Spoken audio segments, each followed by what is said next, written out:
Life is a system, and it's not perfect. And because of that, there will be the full spectrum of joy to grief to horror. And really the question is, what ratio? So we can think of life as a system with a statistic. So you send your little girl out to play so that she can get accustomed to the world, right? She makes friends. She tries new things, right? Right. She encounters various problems, and then she comes home. That's the protocol. And because that's the protocol, right, every day she goes out, makes friends, hangs out with the friends, goes through the system. Now, she does that in a particular environment, right? This ecology, right, has a certain amount of snakes from 0 to infinity. It has a certain number of cars from 0 to infinity. It has a certain amount of criminal activity from 0 to infinity, right? She does it in a specific environment. Now, it can be that this system is 95% perfect, right? So in 100 days, she goes out, meets her friends, tries new things, encounters problems, and comes home. But 5 of those days, she breaks an ankle,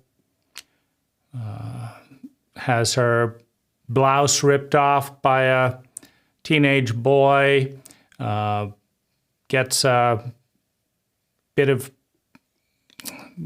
food toxin in one of the snacks handed around, has a branch fall on her, and she comes back worse than if this system didn't exist, right? So you knock out the system, right? You say, okay, I can't have this happening anymore, right? So you're just going to stay home, right? That's the system. You can watch video games, and you can watch TV. Then you can mope around the house. Then you can text your friends who are out doing things, and you can come to dinner, right? You come back. Okay? So, right, the one problem has been eliminated, right? She's didn't break her ankle. There wasn't a branch fell on her. Older kids weren't messing around with her. But there's a new problem, right? There's a 70% increase in boredom. There's a 50% increase in loneliness. And there's a 70% increase in frustration, right?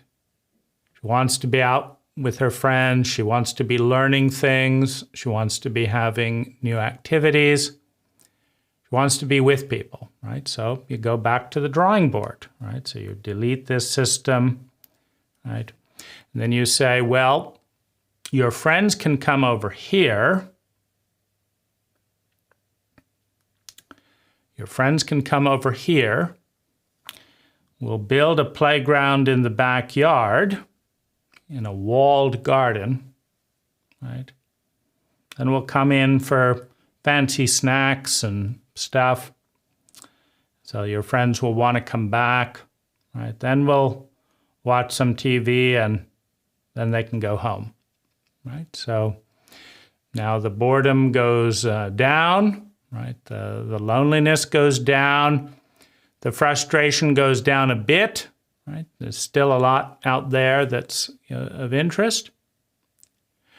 But she grows soft. What do I mean, right? Without exposure to the larger world, no worrying about cars, no attention to pickpockets, no need to learn assessing skills, right? Because, if 5% of the time someone who's sociopathic does something cruel to her, she has to start looking at the 95% of the times that they don't, the 5% of the time that they do, and she has to build a model. She has to build a model for, for determining risk. There's no risk in the walled garden, right? All the friends are vetted, cameras, supervision, right? The play structure is pre-constructed, right? Engineered. There's no variables. Right? The food is all from a fine caterer. No food poisoning. Right? Parents get together and vet what movies they're going to watch. Right? It's a walled garden. Parents are very happy. The kids are happy. But what happens when this garden falls away? Maybe at age 18, maybe at 30, at some point, there's going to be a movement out of the walled garden. And what's going to be there, much like a tree that's been protected from the wind, right? Because when you plant a tree,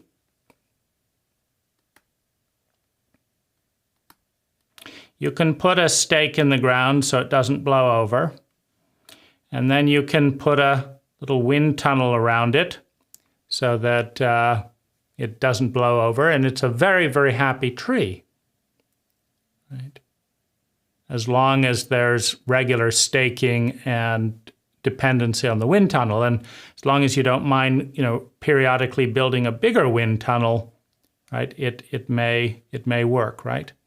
But if you spend 1,000 times more money and maintenance to create a weak tree that would still blow over in any heavy wind, right? What happens when you run out of money? What happens with this, right? And so the same is true with a child, right? If you never expose them to any form of cruelty or toughness that is out in the outer environment, you must maintain a walled garden, right?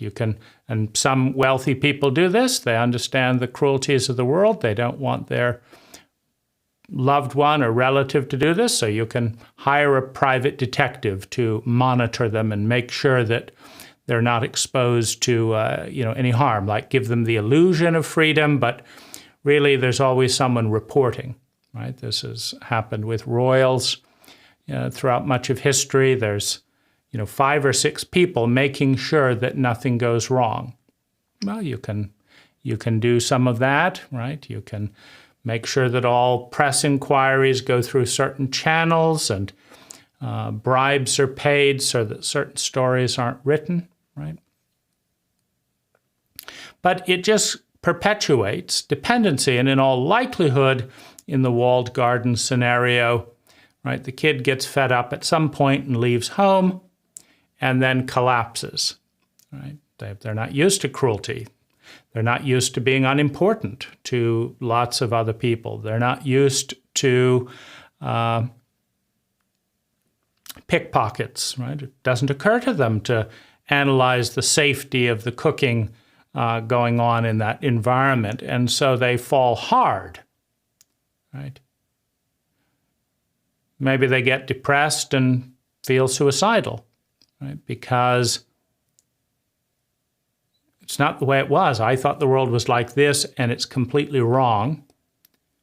I don't know what to make of it. I don't know what the world is. I just know that I'm wrong, right? So it can be paralyzing, right?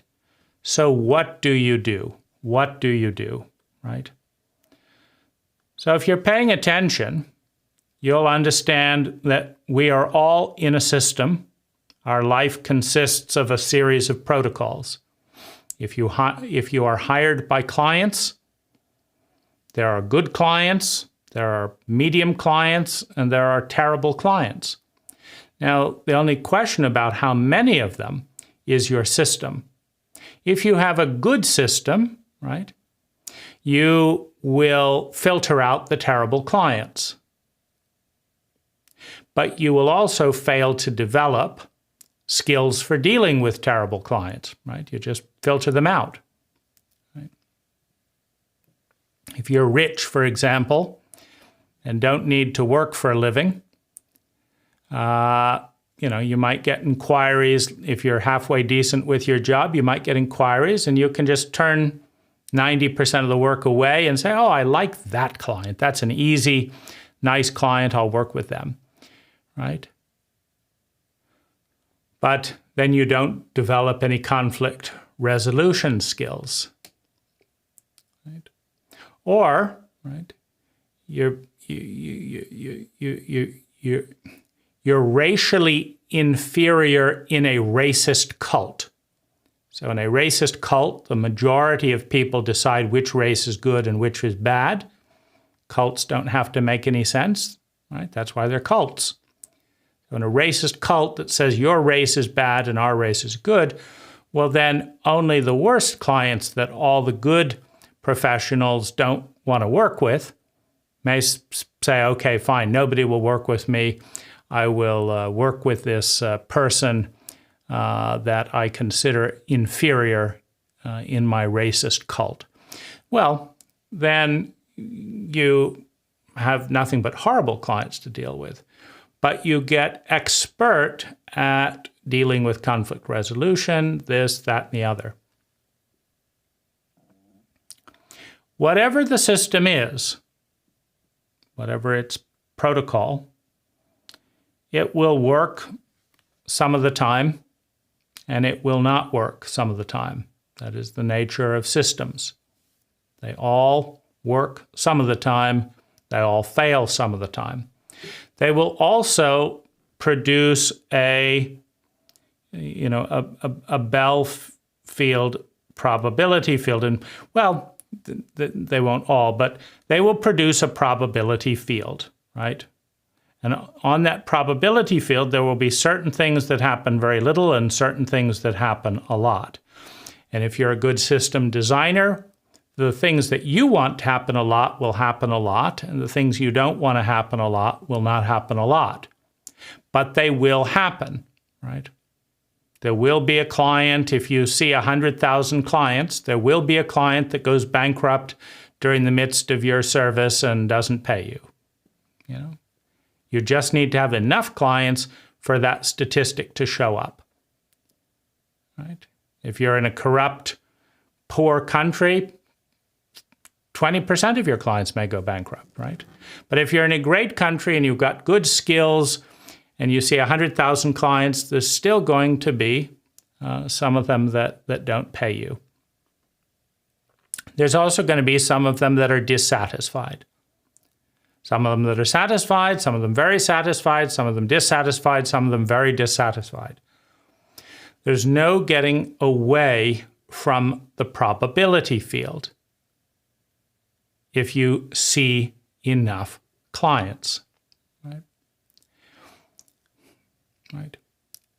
If you have enough children,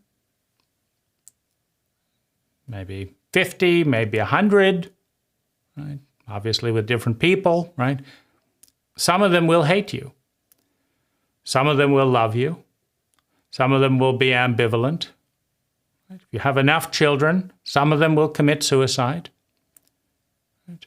Some of them will be smart. Some of them will be dumb. relative to a particular metric, right? They may be very smart in pottery, but very dumb at math, or very good at math and very dumb at pottery, right? Depending on what you measure, there will be the full continuum of outcomes. And you do have a value hierarchy, right? Maybe you value fun more than honesty. Right after fun, you value honesty, right? So if you have to choose between fun and honesty, you pick fun. But if you don't have to choose, if you have two miserable choices, you're honest. Or if you have two fun choices, you're honest. But if you have a fun choice that's dishonest and an unfun choice that's honest, you pick the fun choice that's honest, right? So that's your value hierarchy. So you have a value hierarchy, and the entire spectrum of values show up on that value hierarchy, one above the other, right? And your system, your life, your protocols will take you through the full spectrum of emotion.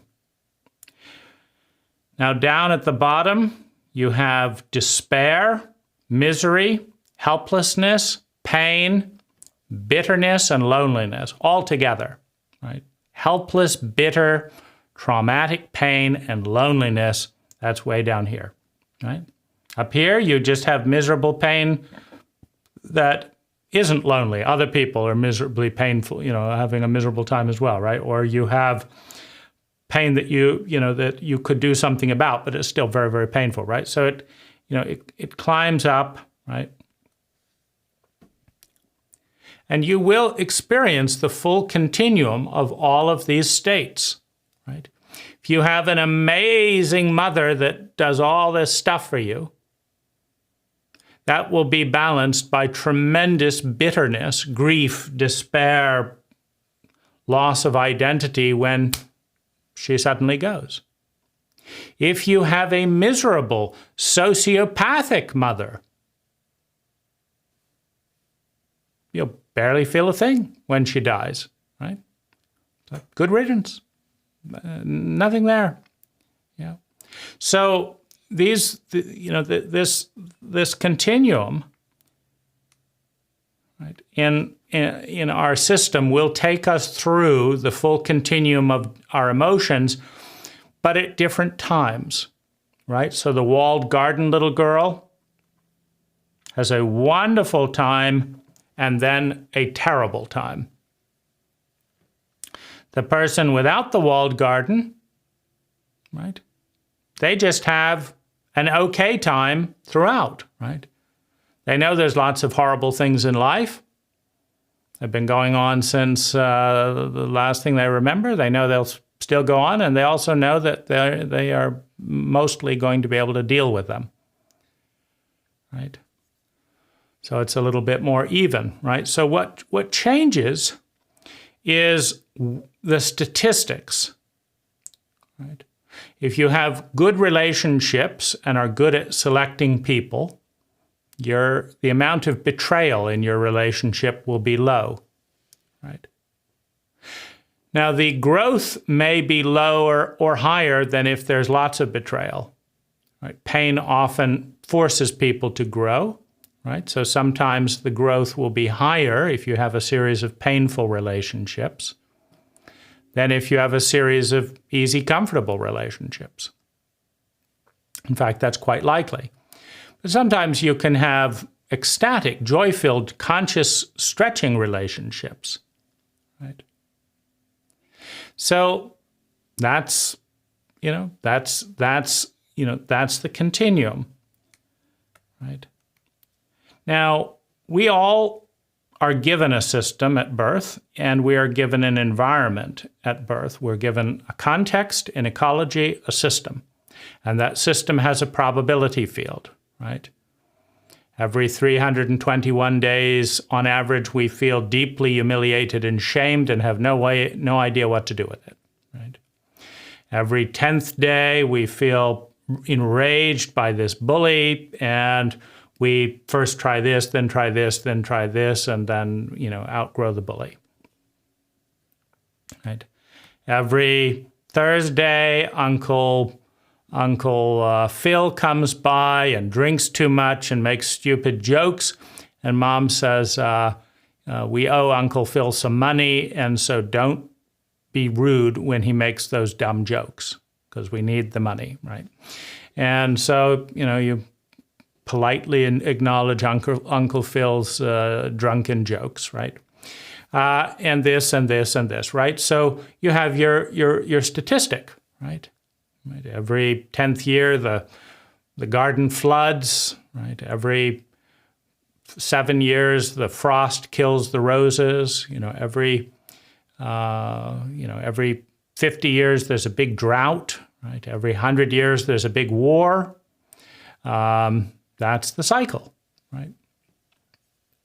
And the protocols determine how often those things happen, right? But eliminating them artificially, right, without, creating the walled garden, right, is not a sustainable approach. We have to engage with the world, with its level of cruelty, with its level of rage, with its level of stupidity. And the thing to understand is that the system we are occupying is the winning system. It's dumb, it's cruel, it's sociopathic, it's corrupt, it's incoherent and schizophrenic in many ways, insane. But it also produces a certain amount of order, a certain amount of predictability, a certain amount of flow, and it is the winning system. The system that is here now has won out over all of the other systems in the probability field to date. Do you have any doubt of that? Well, where's the other system that won? The system that is here today has beat out, fairly or unfairly, rightly or wrongly, stupidly or cleverly, luckily or unluckily. Right? Could have just been dumb luck. There was a better system. It would have created so much healthier dynamics for its people. But just as it was about to be initiated, there was a big forest fire, and the key people in that system, died, and then other people, couldn't make progress, and so the crappy system won out. Right? Well, that's part of the deal. Right? Could be as a terrific moment in evolution and an asteroid hits and you're knocked back a few million years. Right? Maybe the dinosaurs had a better system. They're just dead. Right?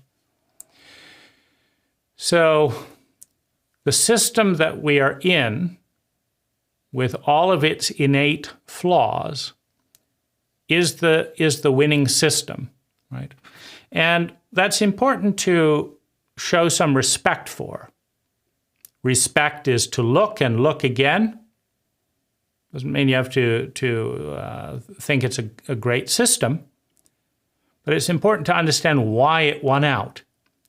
Right? It could be you have a lazy population, and this was the easiest system. That's really the only way it ran out. But if you do have a lazy population, and you have a better system that's harder, it won't win, even if it's better, because that's not what lazy people are looking for. They're looking for doing as little as possible, right? And so you have to understand why the system won out and is continuing to win out against all the other systems, many of which have much healthier probability fields.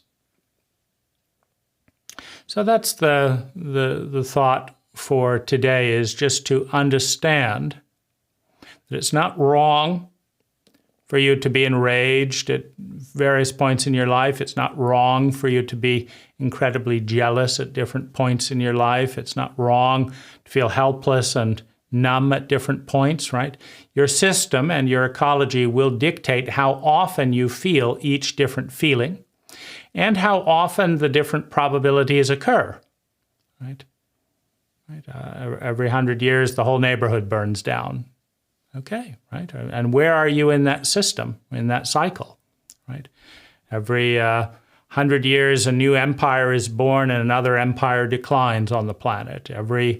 These things happen in a cyclical way that emerge out of the protocols that produce a probability field in every imperfect system.